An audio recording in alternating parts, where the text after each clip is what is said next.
welcome to my channel, and today I have a special guest, Kristine. Yay! She's my best friend and little sister, and she also interned as an Explore intern at Microsoft this past summer. So I invited her to talk about her experience today, so let's get started! So tell us about yourself. So my name is Kristine, and I study computer science and cognitive science at Vanderbilt University. And I did the Explore internship at Microsoft last summer, and I will be returning as a PM intern this summer. Kristine, how did you learn about this Explore internship? Yeah, so a couple of my friends at Vanderbilt had done the Explore internship prior to when I did it, so I got to learn about it and I was introduced to the program. So what is this Explore internship different than any other regular internships? Yeah, so this is your typical 12-week summer internship, but what's unique about it is that, as the name suggests, you get to explore the two different realms in engineering. So the first 4 weeks, or the first 1/3 of the internship, is PM, or program management as Microsoft calls it, and the last 2/3, or the last 8 weeks of the internship, is software engineering, where you get to implement what you kind of designed during your PM weeks. So did you have any internships before? No, it was actually my first ever technical internship, let alone my internship. I actually came into college as a violin performance major and had a huge career shift. So up until the summer before, I was doing music-related things.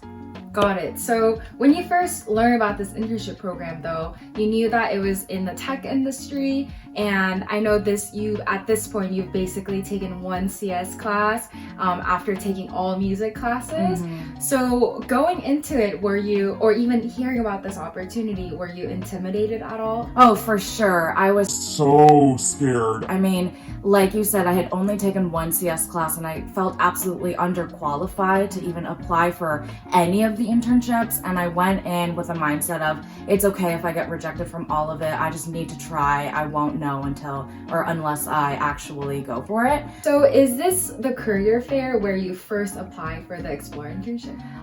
No, so I applied online at the Microsoft career website before coming to the career fair, and the career fair was an opportunity for me to interact in person with a recruiter and some Vanderbilt alum who was working at Microsoft. So putting your face to the resume and kind of giving a more chance for your resume to surface through all the pool of resumes, right? And going to the career fair and talking to the recruiter in person was super important for me, especially because I wanted to showcase my strengths as somebody who had a different background, and that's hard to do through just one piece of paper, through your resume.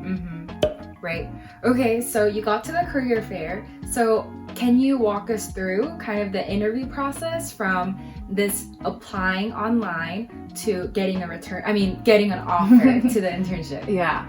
So September was when the career fair happened. That's when I handed in my resume, and I actually didn't hear back until December about my first round interview. And obviously I was so scared, and at that point I'd given up on the thought of getting this internship. And so in the meantime, I was applying to many different internships and getting rejected left and right.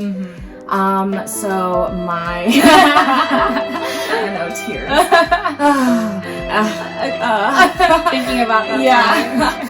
So early December was when I received my email from Microsoft saying that I had moved on to the first round interview, and it was a 45-minute phone call interview where I was asked mostly behavioral questions, but a lot of them also included your relationship with technology and your passion towards technology. So, questions included like, why computer science? Or what is computer science to you? And something like, describe what a computer is to a 5-year-old. So I think it really cared about how deeply you cared about computer science and technology. And I was able to use my cognitive science major to tackle these questions, where I would parallel like how the human brain and the human mind works with how the computer works, because they're like tied together very closely. And I think that the answers were coming from a very fresh perspective. So that kind of distinguish yourself. And even though, so it sounds like a lot of, new grad programs, like similar to your experience, looks for a lot of passion and interest in the industry and the work that you want to learn, because they expect a little bit of a less experience in the field than like other internships or job, because they are meant for underclassmen. So yeah, the questions that they asked were, mainly foundational of like how's your learning like how does this work, but asking for the core concepts of it, right? And I think passion isn't something that you can fake. So even though it was just a phone call interview, I think there's generic answers that kind of let the interviewer know how much you actually care about computer science and technology. And like you said, that's why the Explore program sounded like the perfect opportunity for me, because I had my why pretty certainly, but I felt like I was lacking the technical experiences and the foundational knowledge that it allowed me that first step to the tech world. Gotcha. So after my first round phone call interview, I received my email about my second round interview, which was going to be in person in Redmond, Washington, about a week or two later. So it was a pretty quick turnaround. Compared to when you first submitted your resume. December. And I know that some of my friends got a callback from the career fair, so they had their first round interview in person on campus, but I didn't, which is why I was so scared, but it ended up working out. Gotcha. So after this in-person interview, is that when you heard back about your final offer? Yeah, actually it was really exciting because I had my interview and then I got on the plane to come back to Nashville. And then when I landed on the plane and I turned off airplane mode, that's when I saw the email that I got the offer. Exciting. Okay, so throughout this process of doing the behavioral screening with the recruiter and also technical interview and more behavioral on site, how did you prepare for these interviews? Yeah, so the first thing I did was I Googled Microsoft Explore interview, and there were many pages of Glassdoor where people were posting like their experiences, difficulty levels, some specific questions that they had remember. Obviously it wasn't a comprehensive list, but I basically went through every single page and created a doc of all the questions where I accumulated questions that I was seeing online, and I over and over again. Right. I started noticing patterns and like started to see what kind of questions or topics were asked more frequently than others. And I basically just went through every single question and answered all of them. They're in a very detailed manner. And I also searched what the internship was like on YouTube, and there were limited number of videos, but they were also helpful to figure out kind of like not only the technical aspect of it, but how the internship went overall. And I also I was lucky that I got to talk to a friend at Vanderbilt who had done the Explore internship, went back her next year, and then was going to go back as a full-time engineer. And so she was super helpful in walking me through like what kind of topics that they love to ask, which were like linked lists, hash maps, dictionaries, like these data structures, and also like literally what to expect when you get there. So like that there's a room, and we can go into detail in a later video maybe, but you know, how many people were there and how your name was called by who, and to just not be scared to talk to those people because they want to help you.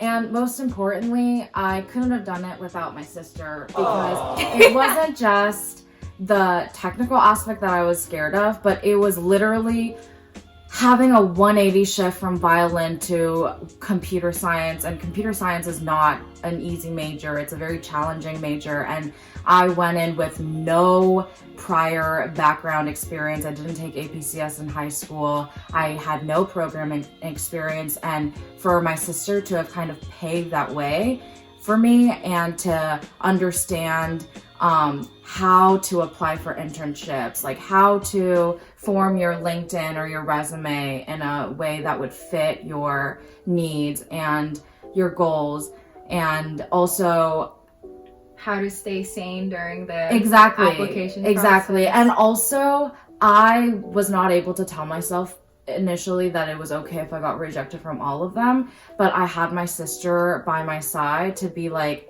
it's okay and it's so normal. And seeing her be in a successful position at that point already gave me a lot of hope and faith that I too could do that. So that was a huge help, not only just technically, but also mentally and emotionally, because those are things that you don't really talk about. Like even in like your women in computing group, or just in classes or at school, or obviously not like to interviewers or recruiters. And that helped so much to have that kind of a support system.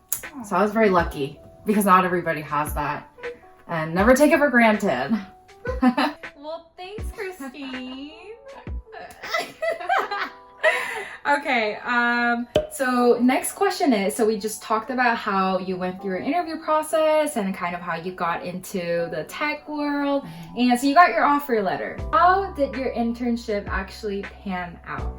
Oh, my internship was amazing. I mean, even though it was virtual, and I know that we missed out on a lot of fun events that Microsoft offers for their interns, I was so grateful that I even had that internship, because of COVID, so many internships were canceled, and there was so many uncertainties. So Explore interns get to work with 2 other college interns, and they're called a pod. And so I had 2 pod mates. And I think what made my internship experience so positive was that I got along so well with my 2 pod mates, and we were very supportive of one another. And I think what ultimately led to success for all of us and getting a return offer for all 3 of us was because we worked towards a shared goal, and we were so invested in each other's success. And I think that really showed through. Teamwork and collaboration wasn't fake for us. It was so natural and genuine. And also, I lucked out on having amazing co-managers. And we were also assigned a PM mentor as well as an engineering mentor. And they were all so supportive and so kind. And it made me feel like I was a full-time employee working within a team, rather than like a separate experience where an intern was kind of just like a nobody who was invisible. I felt so heard and so seen.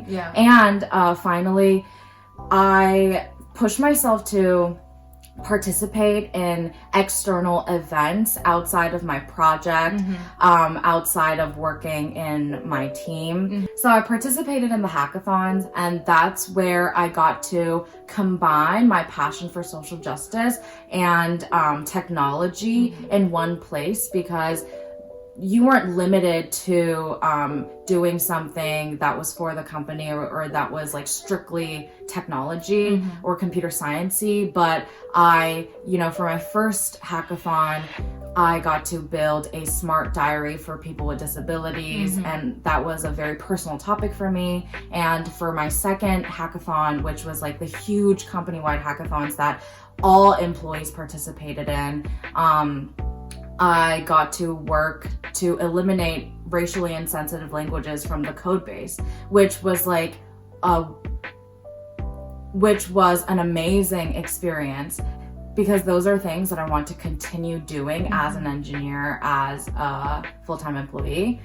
Also, there were a lot of opportunities for interns to mingle, even though it was a virtual setting. I was very appreciative that Microsoft like went out of their ways to create events and like small cohorts for interns to be able to get to know one another and also talk about our backgrounds and our experiences.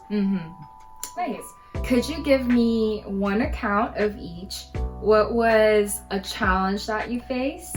What was a success that you felt like kind of your own achievement moment that you felt proud of? And then third, the most fun part of the internship. I think fighting against imposter syndrome was the most challenging. And partly I felt like my imposter syndrome was justified because it was true that I lacked technical experience coming in. And there were so many days, especially when we started the implementation, where I felt very lost. We were using tech stacks that I had never used before. And even though I prepared as much as I could, I just felt like I knew less than others and I was performing at a lower level than others.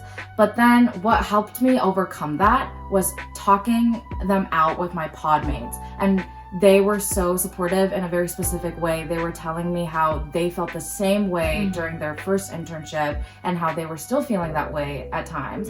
And my managers were super honest and open about how they continued to feel that way. And I realized that it's something that is so common and is such a shared sentiment that I was able to kind of get out of that mindset and really and be in this growth mindset where I was taking this as a learning opportunity. And I was like, at the end of this internship, I am learning an incredible amount. And I think that's what kept me going. Being conscientious about your growth. So it's okay to acknowledge your weaknesses. In fact, I would say that that's encouraged, but don't like dwell on that. And or don't think that that's the final stage. Or who you are. So the proudest moment, I would have to say our final presentation that happened in our second to last week.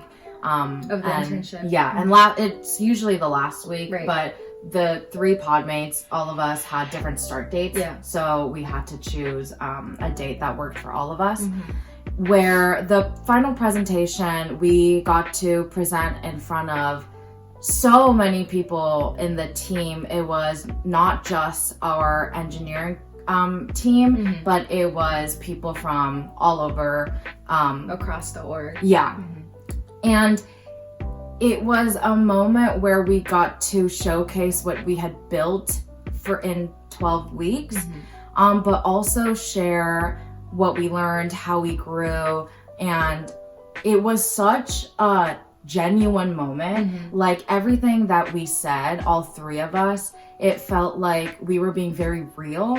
And yes, it's so important to be professional and keep professionalism at the forefront of your presentation, but we also had the chance to incorporate our personalities, and it was so fun. And the people who attended the presentation were super like supportive, and I could feel that through the virtual setting. And lastly, what was the most fun part of the internship? Oh, there are so many things to choose from, and I know I've been talking about my pop. And I know I've been talking about your pod mate. And I know I've been talking about my pod mates a lot in this video, but truly hanging out with them every single day, working with them did not feel like work.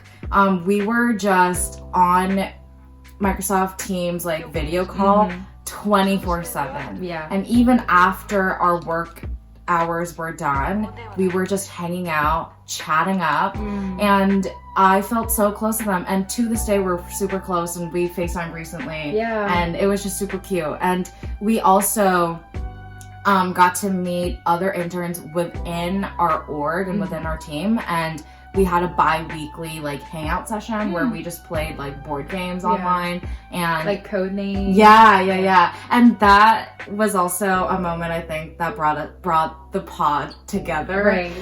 It was just a lot of fun. Yeah. Having that building that intimate friendship between two people. And I have other friends who did the Explore internship who like mentioned that they were super jealous of the friendship that we had and the bond that we shared. So I, again, lucked out. And I feel so grateful and lucky to have had those two friends. Right, because just like full-time like work, internship, it's over 40 hours a week. So you spend a ton of time of your day, waking hours with the people you work. So it's just a great bonus to have people that you like working with, right? And there was no like unhealthy sense of competition among us because we had become such close friends that I think it was so easy for us to be invested in each other's success. And it was just so like real and genuine. And even during my one-on-ones with my managers, I shared literally almost every week how I was so grateful to have those two. And I think that also showed the kind of teamwork we all had. And yeah. After a fun 12 weeks of internship, your girl secured a return offer. So can you share with us what helped you get a return offer?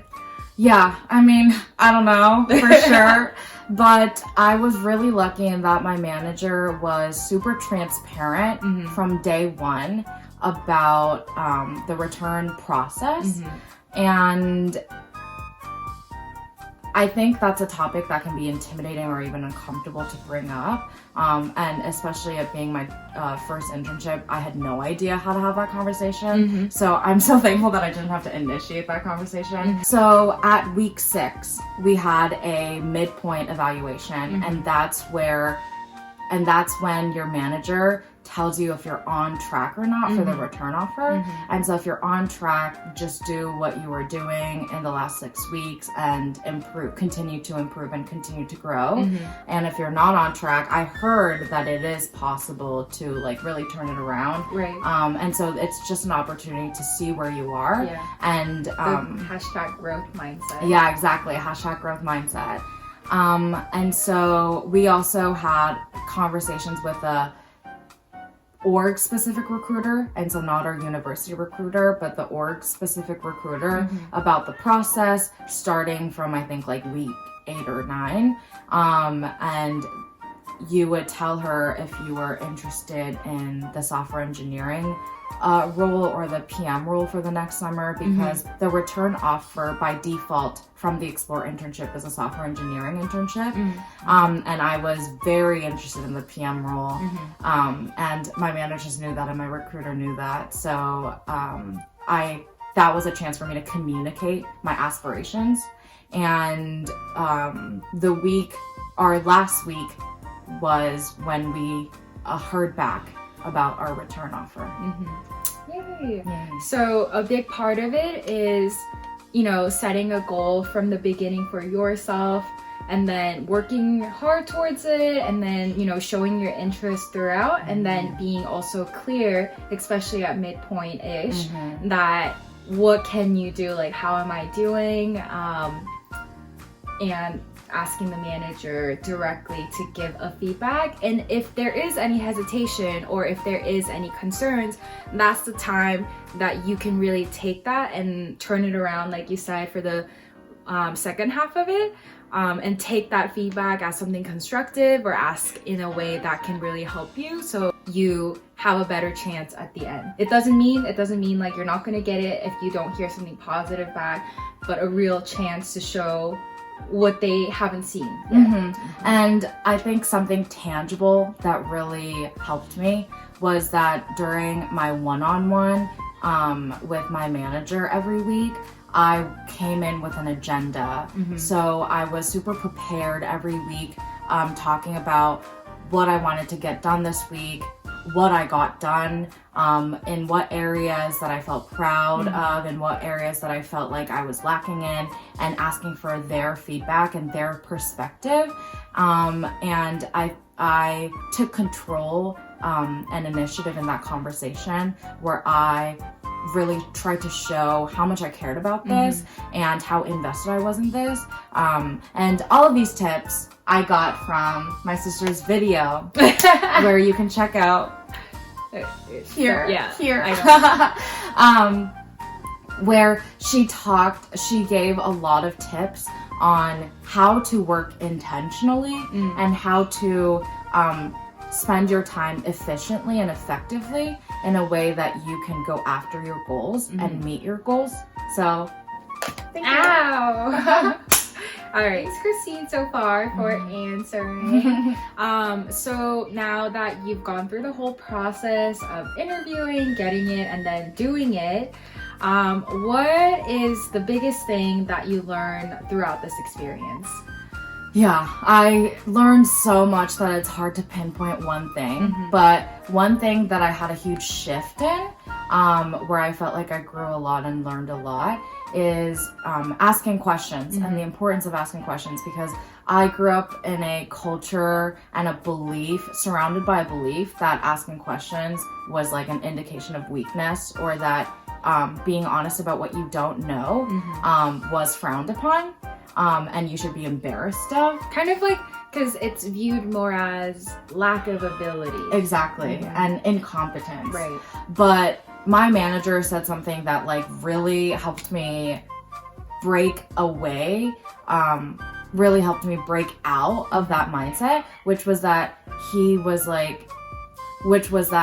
if you don't ask questions early on, then that's a roadblock to the rest of the team and your progress. And I was like, like that makes so much sense. Right. And I don't want to be a negative or a roadblock. Exactly. And so he said after 30 minutes, I think maybe he said 15 minutes. I don't know. But after a certain amount of time of trying, so obviously you should try to figure out first and try to research what you know, what you don't know, what the problem is, and what it is that you can't solve. But after a few, after trying for a bit, ask your podmates, and then if they can't figure it out, ask your mentors, and if they can't figure it out, ask your managers. And I was so grateful that I had this I had this Support many people to support us, but also it made sense that if you don't ask questions, it's just not gonna progress. Right. I do believe that, hot take, there is such a thing as asking bad questions. And we talked about this. Well, in meaning bad questions, it's something that maybe you could have figured it out, like very much with a small effort. You try to solve it, like Google it, and look around, and so you tackle it, so you know exactly, oh, I'm stuck at this point, instead of like, can you do this problem for me? Exactly. Yeah. So not putting that responsibility on the other person, but approaching another person, because like you said, their time is valuable and we don't want to be wasting other people's time. So, or they can't also help you effectively if they don't know what part you're exactly stuck on. So framing your question like, this is the problem, this is what I know so far, and these are the ways that I've tried, but this is this specific line of code, or this doesn't make sense to me, but I think this is what it means. Right. Can you help me understand if I'm on the right track? Right. How different, like in what different ways can I look at this? Right. So not necessarily asking to spoon feed you or solve the problem for you, but having that sense of like, it's your problem. Yeah, gotcha. Yeah, but also what your manager said about, because this isn't like your individual project, your part of work is one of the many parts of the whole project, and then what you get stuck on can affect like other person's work. So it's not also effective if you're spending like multiple days on something that could have been solved when you asked like the first day. So yeah. And something that I just need to reiterate over and over and over, and I have been, the second thing that I learned the most is the importance of teamwork. So shout out to Parsa and Tushna. Teamwork makes the dream work. Yeah, Parsa and Tushna, my BFFs. Shout out. Yeah. So I think working in a space like success not only means doing your part and doing it well, but also how well you work with others. Because I think that after having that experience, I realized why it's so important to get along with others and to be able to work with others, because it builds this sense of respect and you can communicate better. And I think overall it just makes your time so much less miserable if you get along. And yeah, so the importance of teamwork. So as a final note, for those out there who are stepping into the world of CS for the first time, are so scared of applying for internships and wondering if you'll get it, I just want you to know to not give up and not be discouraged by rejections. Believe in yourself. Yeah, and yeah, if I can do it, you can do it. If you told me like literally last year that I would be interning at a place like Microsoft, or even interning in general, I would have laughed it off. But it's really, you just have to keep going, because to score that internship offer, I faced many rejections. And yeah, and I think it's important to keep an open mind, and it does not reflect your abilities or your potential for growth. Because you weren't accepted to a program or something. Exactly. I think as long as you have your core and you know your why and you know your aspirations and the fundamentals, then getting there is just a journey, and your failures aren't failures, they're just stepping stones for your next thing. Right. So and there are so many different paths to get to where you want to. Exactly. And I think that's what's important to keep in perspective, especially in college, that having internships and job could be a goal, right? Like that was a big goal of mine, and you too, because it definitely helps us to get to where we want to. But at the same time, they shouldn't be our end goal. And like that is what defines us. So we're like where you work or like what you work in, there are also like so many different paths that you can take one way to another that eventually leads and makes sense only when you look back. My favorite statement to keep in mind is everyone's path and pace towards success is different. And you just have to remember you are walking your own way. And that's also a great way to showcase how unique you are. And that helps in the interview process as well. Right. And in the part of not being discouraged is, especially for underclassmen, you know, don't compare your beginning to someone else's middle. I know, like, I would compare it to like upperclassmen or things like that and feel like, oh my gosh, like how did they get that? And like I can't even get the steps way beyond, like before that. So it all starts from starting somewhere, and if you're watching this video, you're doing something right. You're trying to learn for it. Yeah, exactly. So yeah, well, thank you so much, Kristine. Thank you for having me. For being here today, and yeah, we'll see her around more to talk about different things. So thank you for watching, and I'll see you later. Bye.